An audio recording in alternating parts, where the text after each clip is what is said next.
Hey, what's up, guys? My name is Brandon, and welcome to Audio Addiction, where you can find the latest album reviews. You can find our band interviews, and you can find live video of the concerts that we get.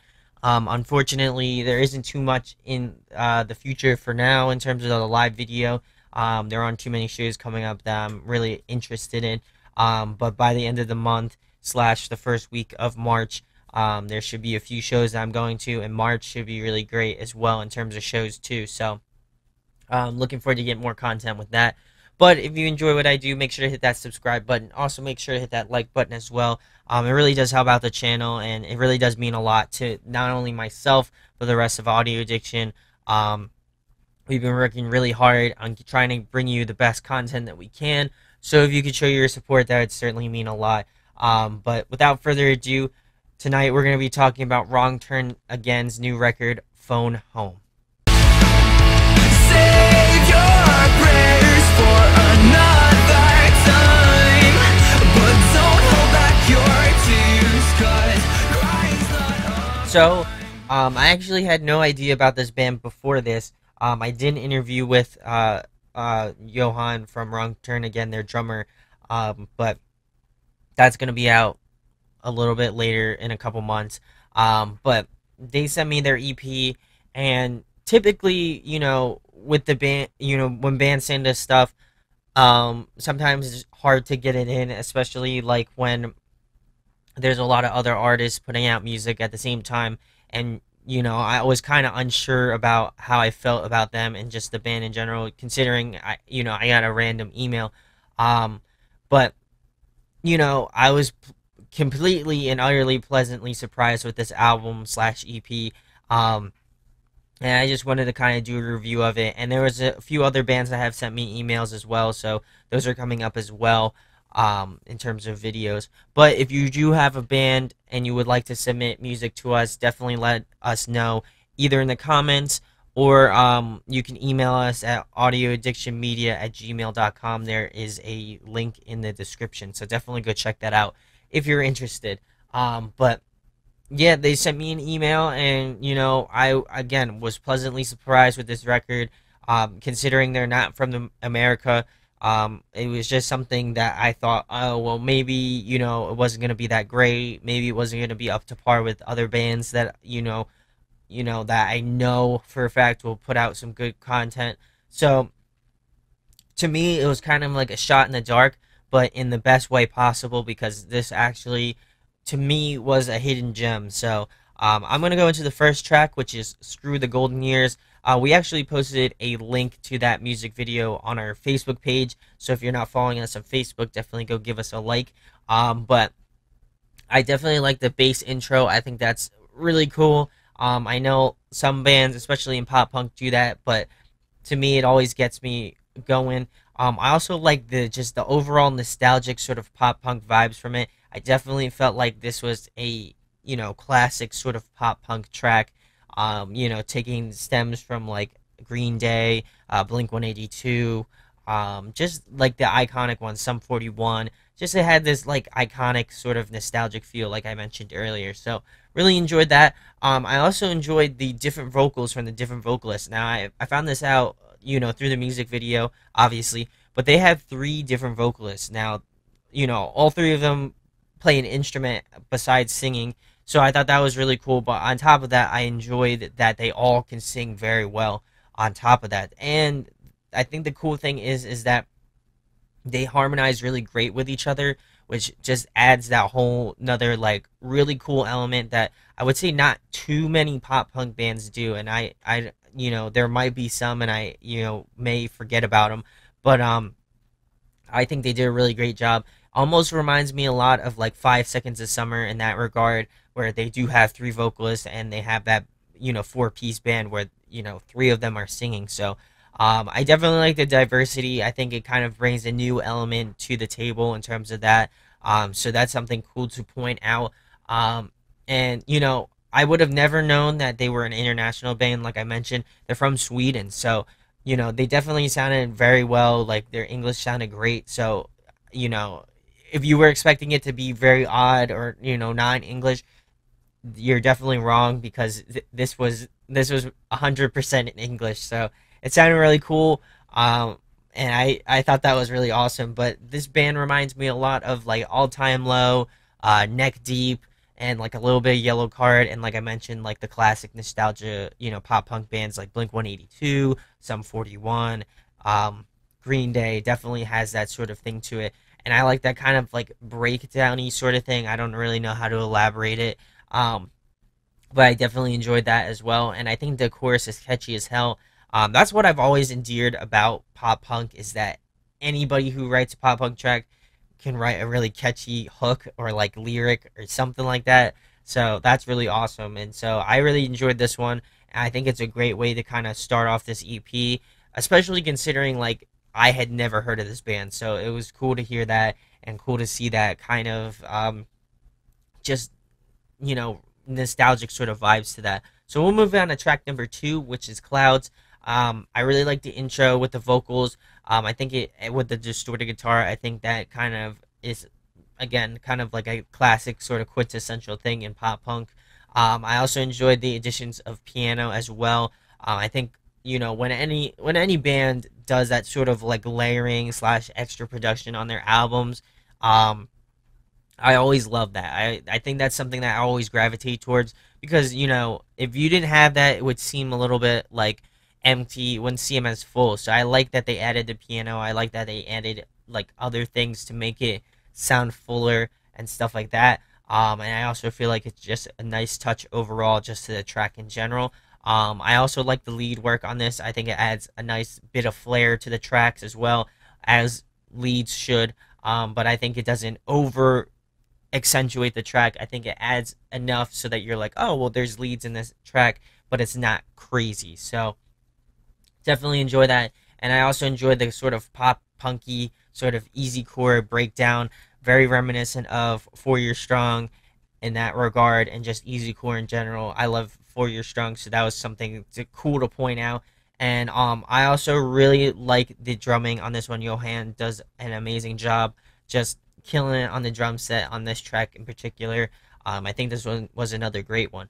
So we'll move on to track number three, which is Cigarette. I would definitely have to say this is my by far my favorite off the record. Um, I like that the intro has a very anthematic sort of theme to it, very with the group vocals and just the overall feeling of it just feels very like pop punky and full and stuff like that, and just very anthematic. Almost very reminiscent of like anything off 4 Year Strong where they do like that group vocal kind of thing, which I love as well. I also feel like the drumming stands out a lot on this track as well. Again, I think Johan does an amazing job and just killing it behind the drum set. I would say this is by far the catchiest chorus off the record, without a doubt. I can hear myself singing the chorus right now. So that's really awesome. I would also say that this track feels the most cohesive out of all of the tracks off the record. Um, it just has this sort of everybody was firing on all cylinders in this track, so that's what I really enjoyed about it. And I could even hear this song being on a radio, like in America or on Kerrang or something in the UK. I could definitely see that being on, or Australia Triple J, something like that. I feel like this could definitely be on the radio without a doubt and compete with again like 5 seconds of summer without a doubt. That could definitely um, they could definitely be a contender to 5 seconds of summer without a doubt. And I'm really liking the guitar solo. I always dig when bands do guitar solos. I think that's such a cool kind of nod to just rock and roll in general. So really enjoyed that one.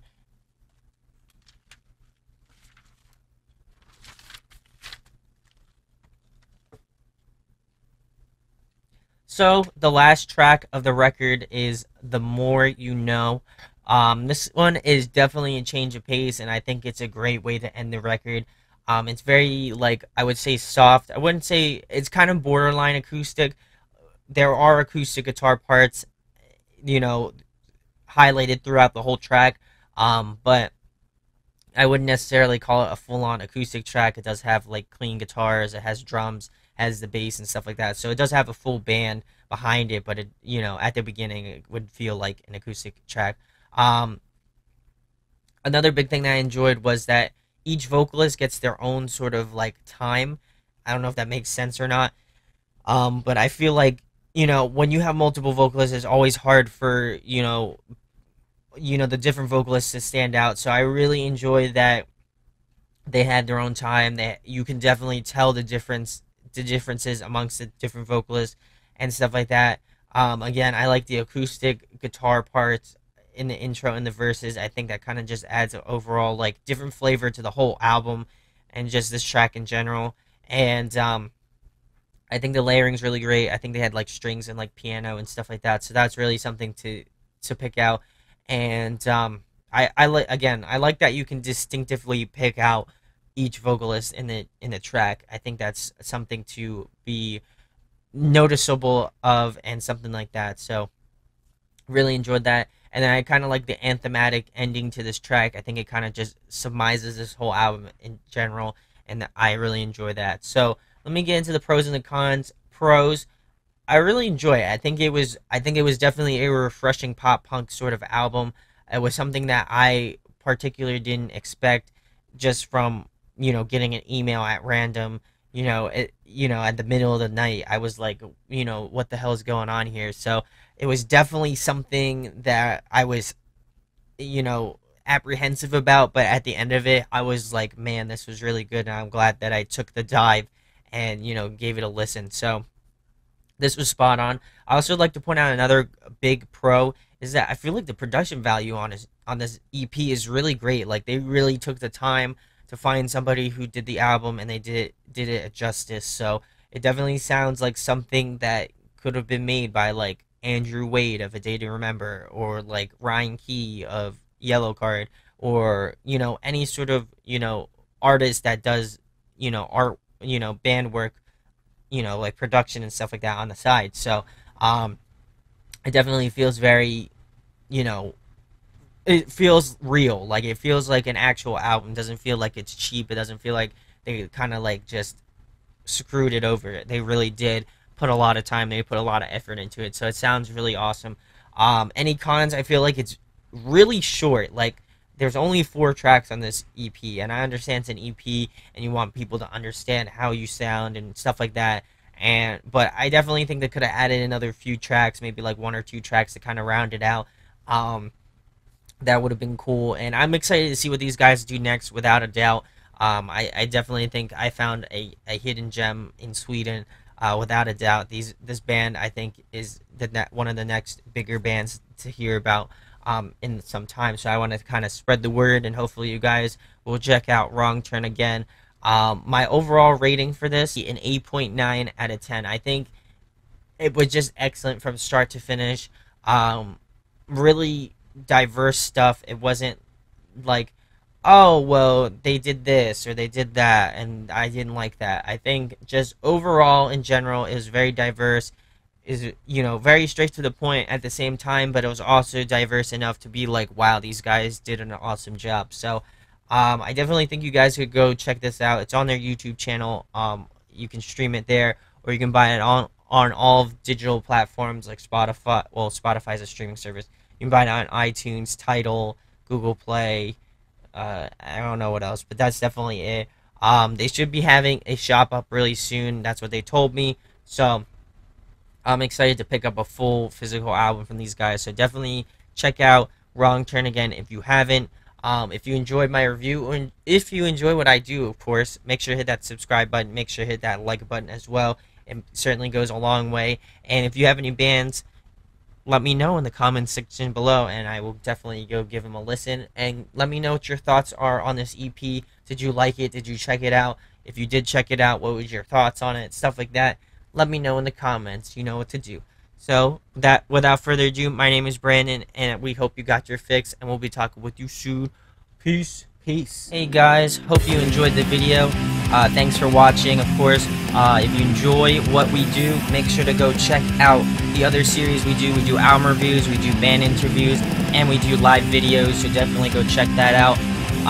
Hit that subscribe button. It really helps out our channel, helps us grow. Make sure to hit that like button as well.